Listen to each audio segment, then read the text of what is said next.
Il y a plusieurs façons de traiter les patients en maladies récidivantes réfractaires lorsqu'ils ont reçu plusieurs lignes de traitement.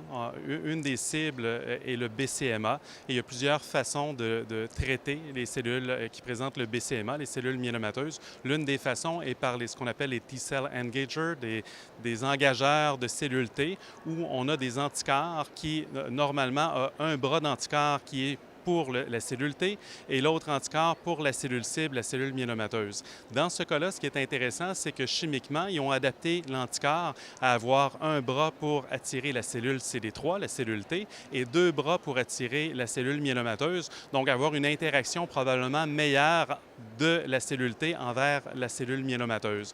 Et dans leurs résultats, sur le nombre de patients qui ont été faits, les taux des réponses sont passablement impressionnants, sachant que c'est des patients qui ont été multitraités, des patients réfractaires par rapport au traitement standard que l'on a. Donc, c'est certainement très prometteur comme étude.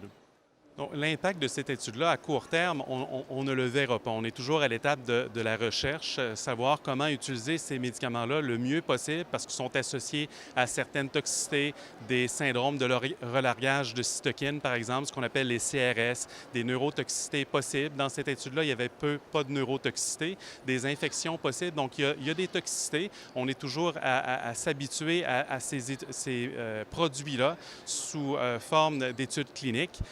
Donc, à court terme, il n'y aura pas d'impact. Par contre, on voit bien qu'à moyen terme, à long terme, c'est des produits qui sont tellement intéressants, c'est difficile d'envisager qu'on n'y aura pas accès dans quelques années dans notre pratique quotidienne.